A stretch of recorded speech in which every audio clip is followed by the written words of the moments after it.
Every branch of the US military, aside from the Space Force, has its own special operations forces, each having their own niche that further strengthens the diversification of US SOCOM. While every SOF force has its own overlaps and similarities with one another, Navy Special Operations is one of a kind. There's Naval Special Warfare and Naval Special Operations. If you're wondering what the difference is, NSW happens to be the one that falls under US SOCOM. However, the other communities we will be covering today are still considered special operations when it comes to the Navy. Some of them fall under the Navy Expeditionary Combat Command, but that's a whole other story. Regardless, no one has a maritime focus like Navy SOF does. They seamlessly integrate into maritime objectives and have proved to be a lethal fighting force in a multitude of other areas. NSW NSO personnel range from SEALs, SWCS, SARCs, EOD, divers, and air rescue. We're going to go over each of these communities and highlight what they bring to the table in the world of SOF. This is Navy Special Operations. Let's kick things off with the legendary Navy SEALs. Do you notice something about all of these? They involve Navy SEALs. SEALs have built a global reputation for themselves. They're popular not only in the military, but throughout the entire world. SEALs have become a household name, and for good reason. They've led the way in several high-profile missions, such as Operation Neptune Spear, where they neutralized Osama bin Laden. SEALs are the heart of the NSW force. They're a multi-purpose combat force organized and trained to conduct a variety of special operations missions in all environments. SEALs conduct clandestine missions, infiltrating their objective areas by sea, air, and land, which is exactly what SEAL stands for. Their proven ability to operate across the full spectrum of conflict, coupled with their ability to provide real-time intelligence and eyes on target, offers an unmatched versatility in the battlefield while in the face of rapidly changing crises around the world. Their stealth and clandestine methods of operation allow them to conduct multiple missions against targets that larger forces cannot approach undetected. SEALs typically operate in small units during the execution of special operation missions to capture or eliminate high-level targets or to gather intelligence behind enemy lines. They can deploy by any means necessary in maritime settings, such as off carriers, submarines, and other various warships. Sea, air, and land is just a modest description of the environment SEALs can operate in. They can work in jungle, urban, Arctic, mountainous, and desert environments in pursuit of those intense missions. SEALs are just as comfortable fighting in the mountains of Afghanistan as they are operating a SEAL delivery vehicle in the cold waters of the Pacific. But let's get into the specific missions SEALs are responsible for carrying out. With how capable SEALs are, a lot is asked of them. They use direct action against enemies using raids, ambushes, and assaults to capture and neutralize adversaries. Not only that, they conduct reconnaissance and surveillance operations to collect data and information on the enemy, condition, and terrain. They conduct foreign internal defense by training allies and foreign forces to increase their ability to respond to threats. And they pursue counterterrorism by eliminating threats and conducting counterterrorism strikes and preemptive strikes. With just a few examples, you can start to see just how capable a Navy SEAL is. Their motto, "The only easy day was yesterday," showcases the ever-growing standards Navy SEALs hold themselves to both on and off the battlefield. With Navy SEALs covered, let's move on to Navy SWCS.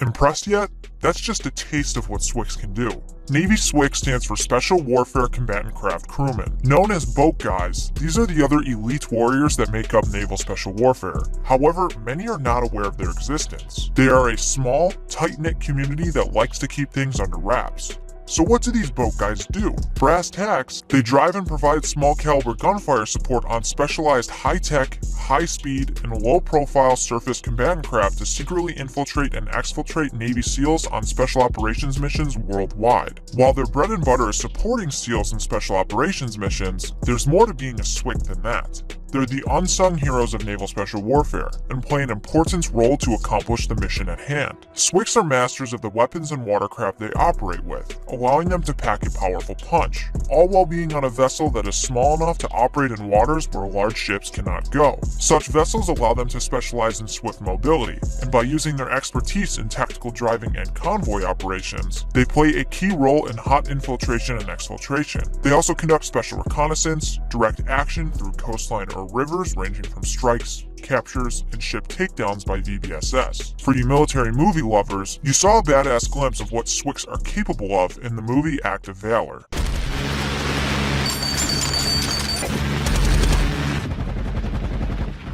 Bottom line, SWCS spend most of their time on their boats. But don't think it's all about just shooting some badass guns. Boats of that stature need maintenance and repair. SWCS boats are multi-million-dollar machines, after all, with many high-tech and complicated systems. One such boat they use is the Mark I combatant-craft medium. The Mark I can hold a crew of 4, plus up to 19 SEALs, go over 50 knots, and has mounts that can arm it with multiple 50 caliber heavy machine guns, an M240, and Mark 19 40mm grenade launchers, all which allow for this. Navy SWCS are not to be messed with, and are probably the best Uber you can ever ask for if you find yourself needing their help out in an operation. Their motto, on time, on target, never quit, attests to what they stand for as a community. With Navy SWCS covered, let's move on to our next community, Navy SARCs. If you're here thinking that we're going to be talking about the Navy Sexual Assault Response Coordinators, you're in the wrong place. We're here to talk about Special Amphibious Reconnaissance Corpsmen. What are those, you ask? They're the Navy's badass Special Operations medics. But don't get caught calling them medics. They're corpsmen, not medics. Some of you watching this will get why. Navy SARCs are one of a kind, and have a unique place in Navy Special Operations. You'll see why in just a bit. Unlike the other communities in this video, SARC is not its own job, per se. SARCs are a specialty within the hospital corpsman rating that have received the requisite training to be an operator. If you're not familiar with what a hospital corpsman is, they're essentially the enlisted medical force of the Navy. What makes SARCs so unique is how versatile they are regarding the communities they work with. SARCs are Special Operations Combat Medics, meaning that wherever there is a need for their expertise in SOF, they'll be there. They mainly work with the Marine Corps, specifically Marine Recon and MARSOC. However, they also work with DevGru, otherwise known as SEAL Team 6, and have the ability to work at random billets wherever the Navy allows them to go. That means a SARC can do one billet with Recon Marines, go do another one at MARSOC, spend a few years as a schoolhouse instructor, and then go work at DevGru. No one else can really do that. You might be asking yourself, why do SARCs exist when Navy SEALs can become combat medics as well? Well, for starters, the Marine Corps doesn't have its own medical personnel, so since they're in the Department of the Navy, hospital corpsmen are embedded in their units. The same goes for their special operations. In addition, to help you better understand why SARCs are the most sought after when it comes to medicine,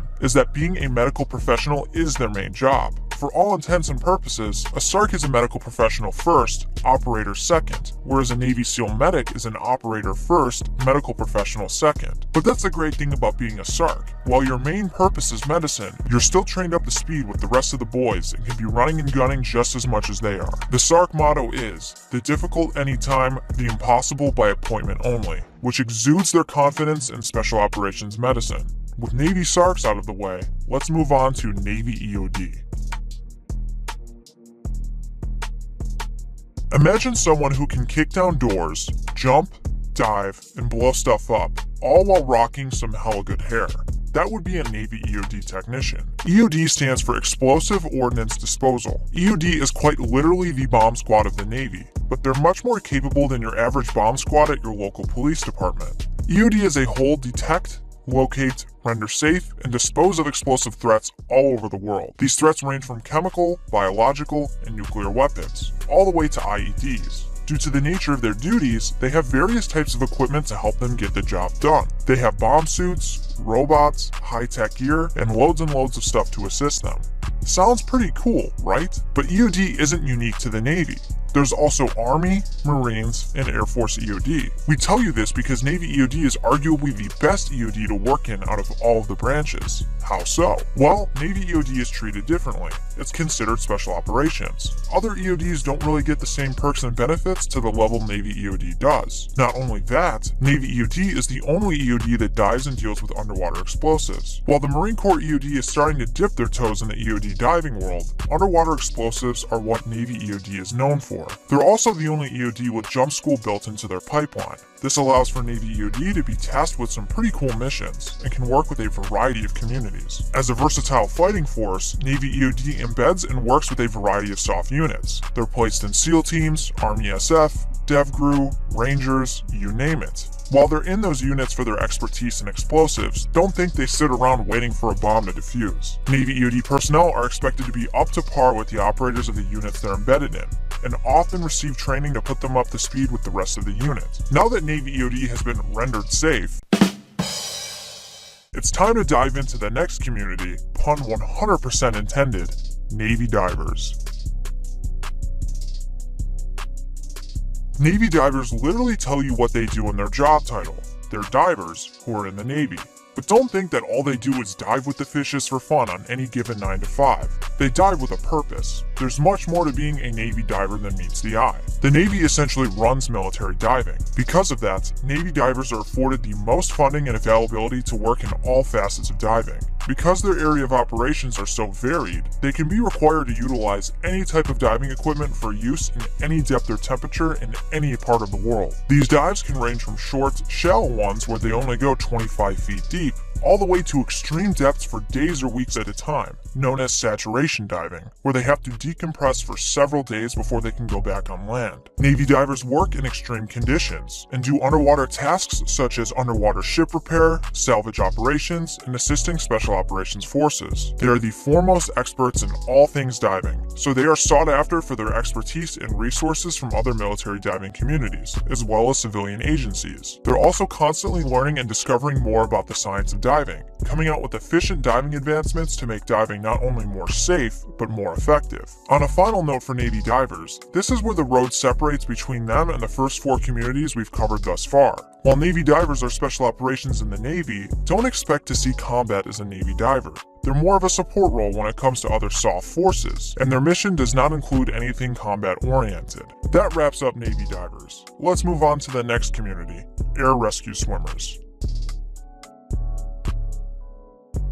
Let's say you're chilling on a ship watching one of our videos, and you laugh so hard at one of our jokes that you go overboard. Who's going to save you?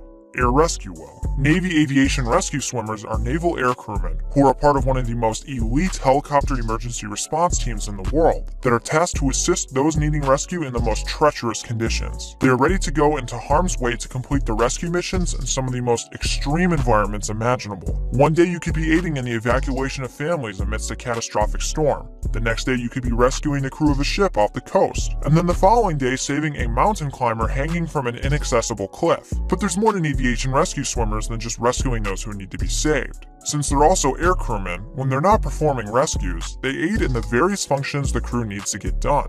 And, full disclosure, you'll come to find out that Navy aviation rescue swimmers can often do their entire contract without a single save. So don't go into this job thinking that's all you'll be doing. Having 0 saves is not a guarantee, and everyone's experience will vary. With that said, you can still have a cool, fulfilling job in this career field, and your time in air rescue will be what you make of it. In addition, the Navy's rescue swimmers are actually split into 2 jobs: Naval Air Crewman Helicopter, or AWS, and Naval Air Crewman Tactical Helicopter, or AWR.